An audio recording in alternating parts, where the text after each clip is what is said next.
समय ठहरा हुआ था। सती का शरीर दक्ष के यज्ञ में जल रहा था। शिव दुख से करा रहे थे। किसने सोचा था कि दुनिया की सबसे पहली प्रेम कहानी का अंत इस प्रकार होगा? पर क्या करें, नियति का लिखा कोई नहीं टाल सकता, स्वयं भगवान भी नहीं। लेकिन यह अंत नहीं था, यह शुरुआत थी एक अजर अमर प्रेम कहानी की, जो सदियों तक याद की जाने वाली थी। यह शुरुआत थी शिव और पार्वती की, उनके प्रेम कहानी की एक नए युग की। तो चलिए आज की इस कथा में जानते हैं कि क्या हुआ सती की मृत्यु के बाद और कैसे मिले शिव और पार्वती। आखिर क्यों सती के बाद शिव ने पार्वती को स्वीकार किया? यह प्रेम कहानी उतनी सरल नहीं है जितनी लगती है। यह मार्ग कठिनाइयों से भरा हुआ है, और अगर आप शिव और पार्वती के मिलन के हर पहलू को समझना चाहते हैं तो इस वीडियो को अंत तक जरूर देखें। सती की मृत्यु के बाद शिव सती के शरीर को उठाकर अपने विरह में पूरे ब्रह्मांड में भटक रहे थे, जिससे पृथ्वी का संतुलन बिगड़ने लगा। तब विष्णु ने अपने सुदर्शन चक्र से सती के शरीर के टुकड़े कर दिए, जिसके बाद शिव शांत हुए और कैलाश पर्वत पर ध्यान में चले गए। शिव सती की मृत्यु का दुख सहन न कर सके और एकांत में वास करने लगे।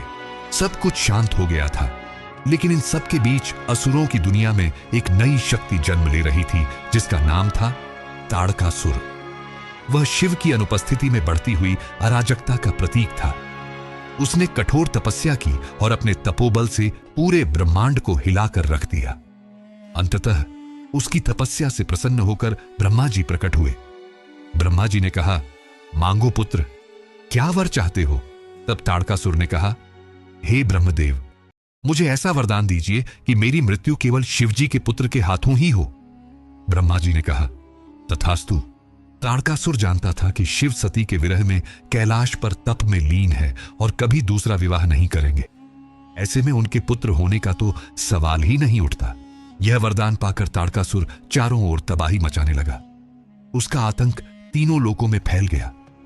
देवताओं के आश्रम जल गए, यज्ञ नष्ट हो गए और स्वर्ग भी कांप उठा। तभी सभी देवता इंद्र सहित ब्रह्मा जी के पास पहुंचे और बोले, हे ब्रह्मदेव, यदि शिव ना जागे तो सृष्टि नष्ट हो जाएगी। ब्रह्मा जी ने शांत और दुखी स्वर में कहा, उसकी मृत्यु शिव जी के पुत्र के द्वारा ही संभव है, और यह तभी हो सकता है जब शक्ति पुनः जन्म ले। तब देवताओं ने निर्णय लिया, शक्ति का पुनर्जन्म होना ही होगा, क्योंकि शिव और शक्ति के मिलन के बिना ना सृष्टि चल सकती है, ना संतुलन बन सकता है। यहीं से शुरू होती है असली कहानी शिव और पार्वती के मिलन की कहानी।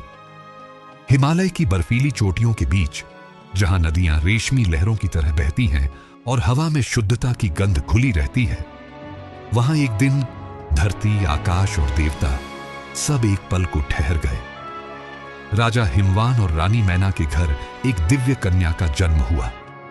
जब कन्या ने पहली बार आंखें खोली तो पूरा महल दिव्य आभा से भर गया। उनकी मुस्कान में करुणा थी और उनकी आंखों में अनंत ब्रह्मांड की गहराई, मानो स्वयं शक्ति स्वरूप हो। उस कन्या का नाम रखा गया पार्वती। समय के साथ वह कन्या बड़ी होने लगी। उसे बचपन से ही प्रकृति से गहरा लगाव था, फूलों से, जल से, पशु पक्षियों से और उस नीलकंठ देव से जिनकी कहानियां अक्सर साधु संत गुनगुनाते थे। महादेव का वर्णन करता तब छोटी पार्वती की आंखें चमक उठती। उन्हें न जाने क्यों शिव की हर बात पर अपनापन महसूस होता था, जैसे आत्मा किसी अधूरे गीत को याद कर रही हो। वह घंटों तक हिमालय की गुफाओं में जाकर ध्यान मग्न हो जाती। कभी मिट्टी से शिवलिंग बनाती तो कभी फूलों से उनका श्रृंगार करती। उनके हृदय में बिना किसी सिखाए शिव के प्रति एक अटूट भक्ति जाग चुकी थी।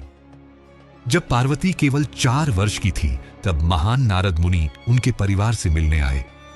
अपनी प्यारी बेटी का भविष्य जानने के लिए उत्सुक हिमावन ने नारद मुनि से पार्वती की हथेली पढ़ने और यह बताने का अनुरोध किया कि नियति ने उसके लिए क्या रखा है। नारद ने जो खुलासा किया वह विस्मयकारी और परेशान करने वाला दोनों था। उन्होंने भविष्यवाणी की थी कि पार्वती एक आदर्श महिला बनेंगी, लोगों द्वारा पूजी जाएंगी तथा अनुग्रह और सद्गुण के प्रतीक के रूप में पूजी जाएंगी।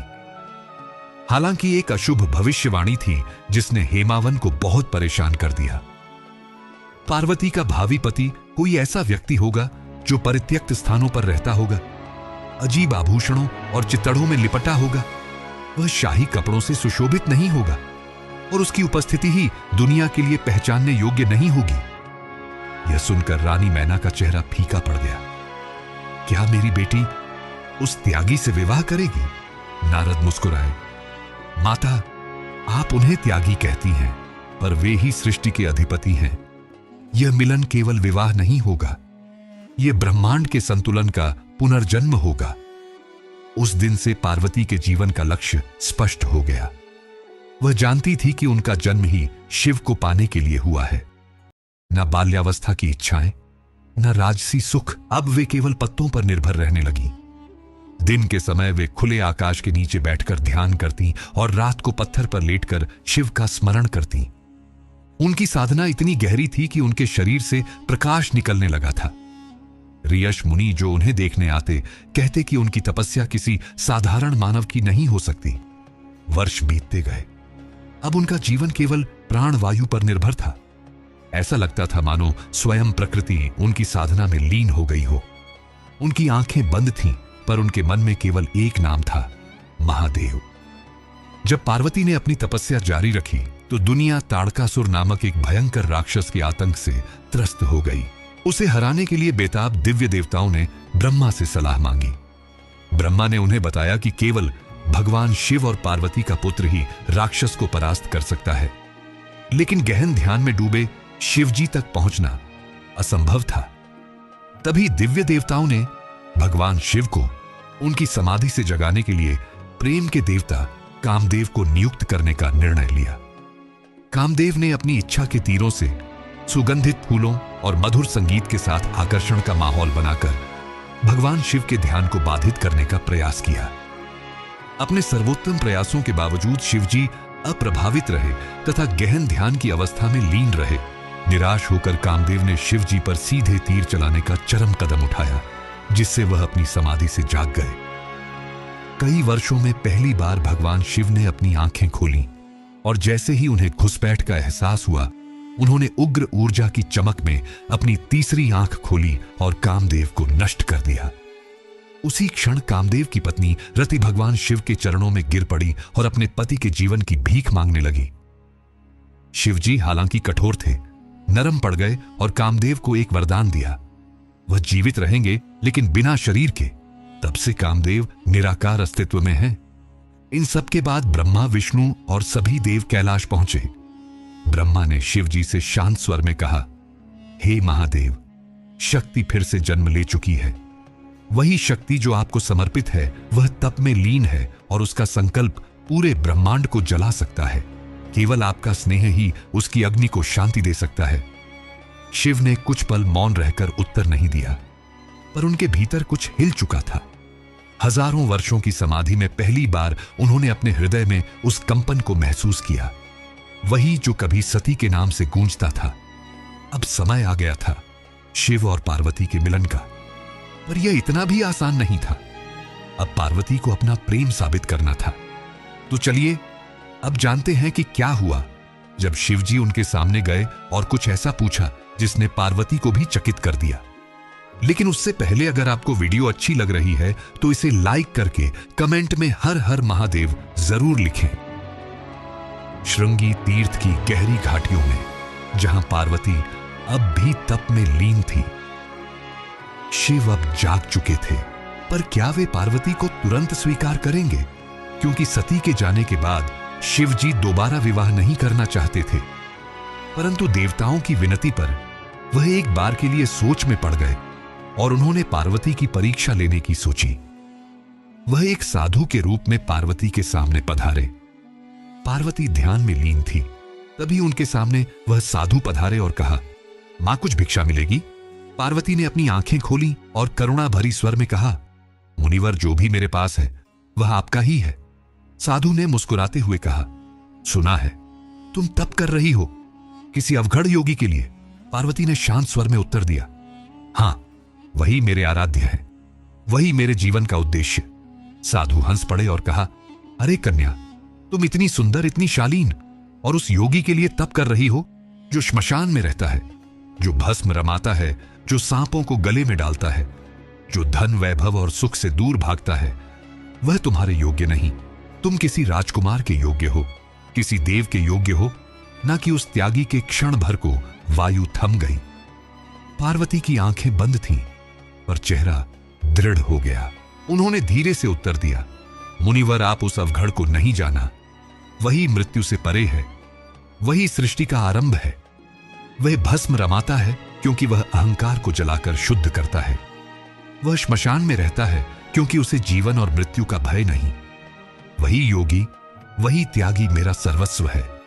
संसार उसे त्यागा हुआ कहता है, पर मैं उसे सृष्टि का धड़कता हृदय मानती हूं।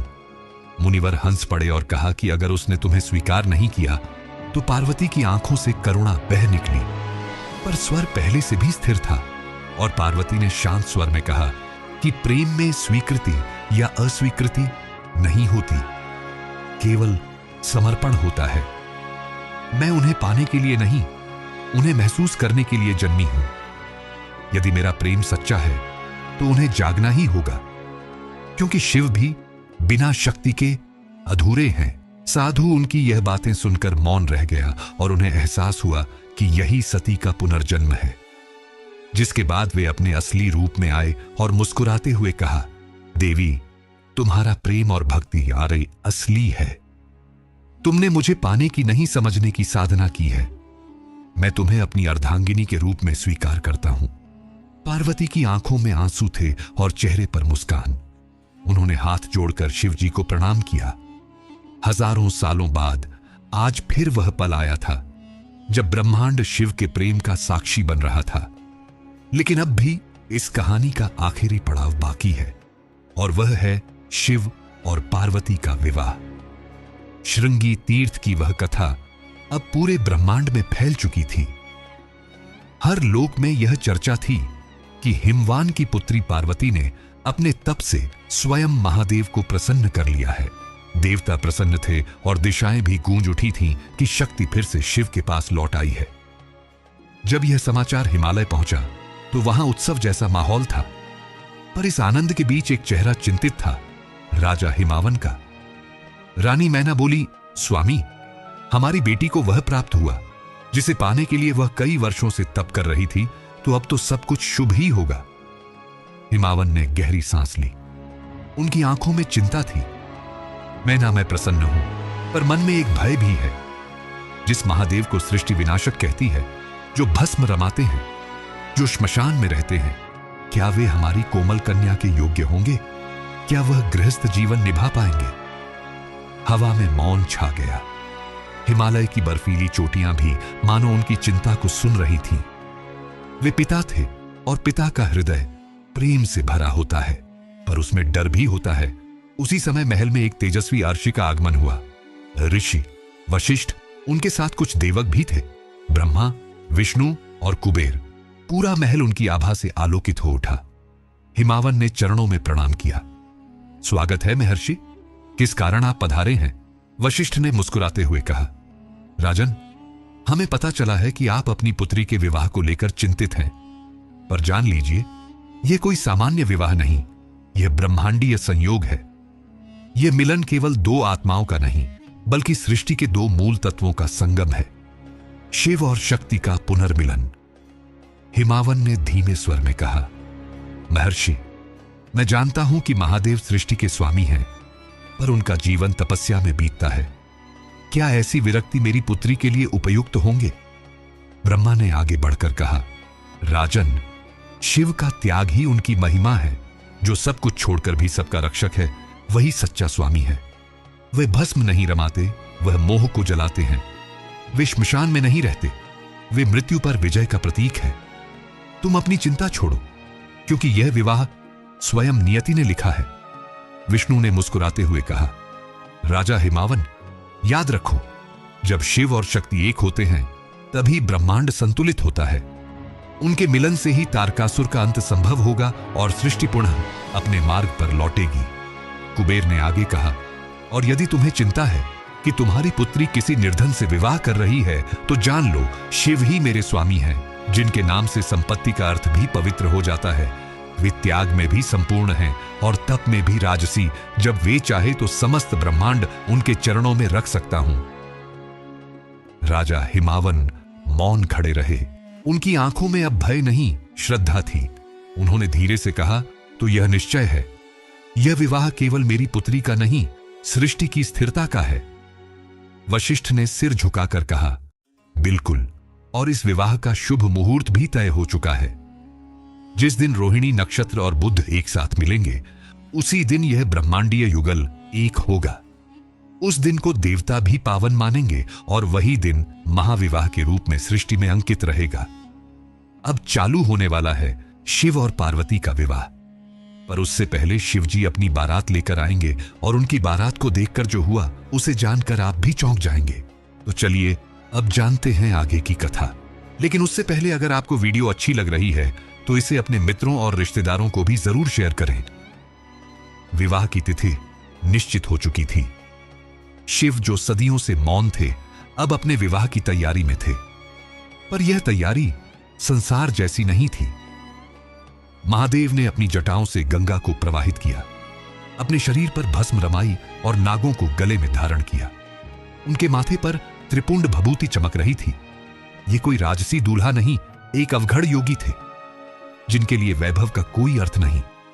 परंतु उनकी बारात, वह तो पूरे ब्रह्मांड की सबसे अनोखी बारात बनने वाली थी। चारों दिशाओं से विचित्र प्राणी आने लगे। कोई भूत था, कोई प्रेत, कोई योगी, कोई सिद्ध, कोई नग्न था, कोई राख से ढका, कोई डमरू बजा रहा था तो कोई चिल्ला रहा था। हर हर महादेव गंधर्वों के गीतों में अघोरियों के नृत्य घुल गए थे। शंख, डमरू, मृदंग और तांडव की ध्वनियां मिलकर एक अकल्पनीय लय बना रही थी। स्वयं विष्णु और ब्रह्मा बारात में सम्मिलित हुए। यह एक ऐसी बारात थी जिसमें देवता भी थे और दानव भी, क्योंकि शिव सबके हैं, किसी वर्ग के नहीं। बारात जब हिमालय की ओर चली तो आकाश रंगों से भर गया। पुष्पों की वर्षा हो रही थी, पर्वत झूम रहे थे और चारों ओर केवल एक ही नाम, बोलो बम बम भोले। लेकिन जैसे ही यह अनोखी बारात हिमावन के महल के समीप पहुंची, वहां का दृश्य कुछ और था। महल में मंगल गीत गूंज रहे थे, स्त्रियां आरती की थाल सजाए खड़ी थीं। पर जब उन्होंने शिव की बारात देखी, उनके चेहरों से रंग उड़ गए। भस्म रमाए भूत कंकालों की माला पहने प्रेत और विचित्र रूपों वाले योगी, यह दृश्य भयावह था। मीना देवी का चेहरा पीला पड़ गया। उन्होंने घबराकर कहा, स्वामी हिमावन, यह कैसी बारात है? क्या यही वह वर है जिसके लिए हमारी पुत्री ने तप किया? रानी मैना की आंखों में भय था। उन्हें लगा यह कोई विवाह नहीं, कोई प्रलय आने वाला है। वह कांपते स्वर में बोली, मैं अपनी बेटी को ऐसे वर के हाथों नहीं सौंप सकती। यह तो देव नहीं, मृत्यु का रूप है। पार्वती शांत थी, उनके चेहरे पर एक गहरी मुस्कान थी। वे आगे बढ़ी और अपनी मां के हाथ पकड़ते हुए बोली, माता, आप उन्हें उनके रूप से मत आंकी। भस्म उनकी साधना है, श्मशान उनका ध्यान स्थल। वह किसी को डराने नहीं आए, वह स्वयं मृत्यु को भी जीवन देना जानते हैं। यही मेरे प्रभु हैं, सरल परंतु अनंत। उनकी वाणी में ऐसी शांति थी कि मैना के मन का भय पिघलने लगा। तभी पार्वती ने धीरे से कैलाश की दिशा में देखा और विनम्रता से कहा, प्रभु, आपकी बारात तो दिव्यता से भरी है, परंतु मेरी माता का हृदय भय से कांप रहा है। क्या आप अपने उस रूप में आ सकते हैं जिसे संसार देख सके? शिव ने मुस्कुराकर अपनी आंखें बंद की। एक पल के मौन के बाद जब उन्होंने उन्हें खोला तो समूचा वातावरण बदल गया। राख झरने लगी, नाग झुक गए और भूत प्रेतों का हाहाकार एक मधुर स्वर में बदल गया। अब वहां खड़े थे सुंदर मूर्ति महादेव, गले में पुष्पमालाएं, माथे पर चंद्र की कोमल ज्योति, तन पर रेशमी वस्त्र और मुस्कान में शांति का सागर। उनके दिव्य रूप को देखकर सब लोग विस्मित रह गए। रानी मैना की आंखों में आंसू थे, भय के नहीं, श्रद्धा के। उन्होंने हाथ जोड़ लिए, प्रभु, अब मैं समझी, यही ब्रह्मांड के स्वामी हैं, यही मेरी पुत्री के योग्य हैं। शिव ने स्नेह भरी दृष्टि से पार्वती की ओर देखा और कहा, देवी, तुम्हारे प्रेम ने मेरे अघोर को भी सुंदर बना दिया। देवक, सिद्ध, योगी, गंधर्व सब एक साथ एक ही स्थान पर एकत्र हुए। स्वर्ग, पृथ्वी और पाताल, तीनों लोक उस क्षण एक हो गए थे। कोई शत्रु नहीं, कोई भय नहीं। राजा हिमावन ने विशाल सभा सजवाई थी। स्वर्ण कलशों में गंगाजल भरा गया। वेदों के मंत्रों की ध्वनि पूरे वातावरण में गूंज रही थी। स्वयं ब्रह्मा ने आचार्य बनकर विवाह का विधान आरंभ किया। उनका स्वर गंभीर परंतु मधुर था। ओम पार्वतीय शिवाय नमः विष्णु ने आगे बढ़कर कन्यादान किया। यह कोई साधारण क्षण नहीं था। स्वयं सृष्टि का पालक अपनी ही ऊर्जा का दान कर रहा था सृष्टि के संहारक को, ताकि सृजन, पालन और संहार का संतुलन फिर से स्थिर हो सके। विष्णु ने कहा, हे प्रभु, आज मैं आपको वह प्रदान करता हूं जो इस ब्रह्मांड की आत्मा है। पार्वती केवल मेरी बहन नहीं, बल्कि वह शक्ति है जिसके बिना सृष्टि अधूरी है। उन्हें स्नेह दो, क्योंकि यही प्रेम ब्रह्मांड को जीवित रखता है। शिव ने दोनों हाथ जोड़कर उत्तर दिया, नारायण, मैं वचन देता हूं कि जिस शक्ति ने मुझे जागृत किया उसे मैं अपने अस्तित्व का आधा भाग बनाऊंगा। ब्रह्मा ने अंतिम मंत्र उच्चारण किया और उसी के साथ यह भव्य विवाह संपन्न हुआ। जैसे ही विवाह संपन्न हुआ, सभी भूत, प्रेत, देवता, आर्ची, राक्षस सब ने एक साथ जय घोष किया। हर हर महादेव। उस क्षण ब्रह्मांड स्थिर हो गया। समय मानो एक पल के लिए रुक गया था, क्योंकि शिव और शक्ति अब एक थे। इस एकत्व ने सृष्टि को नया संतुलन दिया। वही ऊर्जा जो पहले विरह में विकृत हो रही थी, अब प्रेम में परिवर्तित हो गई थी। देवताओं ने ब्रह्मा से पूछा, प्रभु, अब क्या होगा? ब्रह्मा मुस्कुराए, अब ब्रह्मांड फिर से अपना मार्ग पाएगा। इस दिव्य मिलन से जो शक्ति उत्पन्न होगी, वही एक दिन तारकासुर का अंत करेगी। वही बालक जो इन दोनों की ऊर्जा से जन्मेगा, देवताओं का रक्षक बनेगा, कार्तिकेय। लेकिन यह अंत नहीं था। शिव और पार्वती के विवाह के बाद दोनों शांति और प्रेम से थीं और प्रेम कैलाश में वास करने लगे। पर अब भी पार्वती के मन में कुछ ऐसे प्रश्न थे जिनके उत्तर वह जानना चाहती थी। उस समय पार्वती ने जो शिव से पूछा, वह प्रश्न केवल प्रश्न नहीं थे, बल्कि आज के समय के लिए बताई गई बातें थीं। तो चलिए अब जानते हैं शिव और पार्वती के बीच हुए उन संवादों को जिन्हें हर हिंदू को जरूर जानना चाहिए। शिव और पार्वती का दिव्य विवाह संपन्न हो चुका था। हिमालय के शिखर अब मौन थे, मानो स्वयं प्रकृति ध्यान में चली गई हो। विवाह के उत्सव के बाद जब सब लोग अपनी अपनी दिशा लौट गए, तब कैलाश पर्वत फिर से शांत हो गया।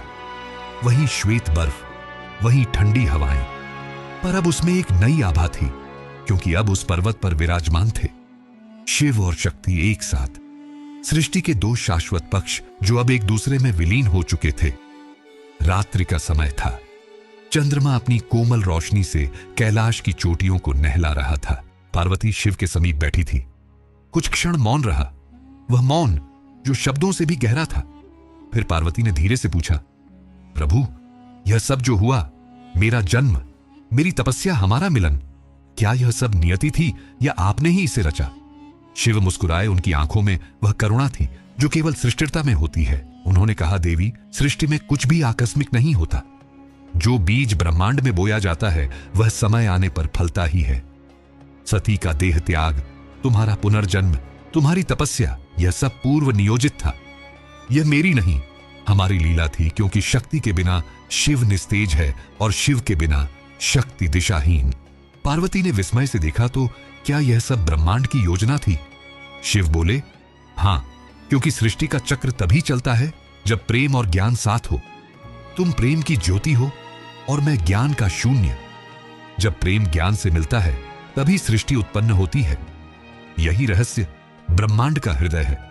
वह उठे और आकाश की ओर देखते हुए बोले, देखो देवी, यह तारे, यह ग्रह, यह तत्व सब एक ही ऊर्जा से बने हैं जो शक्ति है, पर उन्हें संचालित करने वाला जो मौन है, वह शिव है। दोनों के बिना कोई अस्तित्व नहीं। जो उसे समझ लेता है, वही मुक्त होता है। पार्वती ने विनम्रता से कहा, प्रभु, तो क्या यही कारण है कि आप मृत्यु में निवास करते हैं? और मैं जीवन में? शिव ने धीरे से मुस्कुराते हुए उत्तर दिया, हां, क्योंकि मृत्यु और जीवन दो नहीं है, एक ही सत्य के दो रूप हैं। एक अंत का अनुभव करता है, दूसरा आरंभ का। और जब यह समझ आ जाती है कि दोनों एक ही हैं, तभी मोक्ष होता है। शिव ने पार्वती की ओर देखा और कहा, देवी, यही ज्ञान एक दिन मनुष्यों को मिलेगा। जब मन की लहरें शांत होंगी तब आत्मा यह सत्य देखेगी कि बाहर कुछ नहीं, सब भीतर ही है। यही विज्ञान भैरव तंत्र का बीज है, जो एक दिन संसार को बताएगा कि ध्यान, प्रेम और शून्यता सब एक ही द्वार की ओर ले जाते हैं। पार्वती की आंखों में आंसू थे, पर वे आंसू आनंद के थे। उन्होंने कहा, प्रभु, मैं चाहती हूं कि यह ज्ञान केवल देवताओं तक सीमित ना रहे, यह हर जीव तक पहुंचे, ताकि मनुष्य जान सके कि प्रेम ही परम सत्य है। शिव ने उत्तर दिया, और वही होगा देवी। मैं यह ज्ञान तुम्हारे माध्यम से प्रकट करूंगा। जब तुम प्रश्न करोगी, मैं उत्तर दूंगा, और उन्हीं प्रश्नों से जन्म लेंगे शिव सूत्र, जो सृष्टि के सबसे गढ़ रहस्यों का मार्गदर्शन बनेंगे। उस रात शिव और पार्वती के बीच का संवाद केवल दो आत्माओं के बीच नहीं था, वह संवाद था ब्रह्मांड और उसकी चेतना के बीच। वह रात्रि कभी समाप्त नहीं हुई, क्योंकि उसके शब्द आज भी गूंजते हैं मंदिरों के घंटों में, ऋषियों की ध्यानस्थता में, और हर उस हृदय में जो सच्चे प्रेम और ज्ञान की खोज में है। और तभी आकाश में एक आहट हुई। मंद स्वर में वही मंत्र गूंजा जो ब्रह्मांड का शाश्वत सत्य है। शिवोहम, शक्ति रस में मैं ही शिव हूं और मैं ही शक्ति हूं।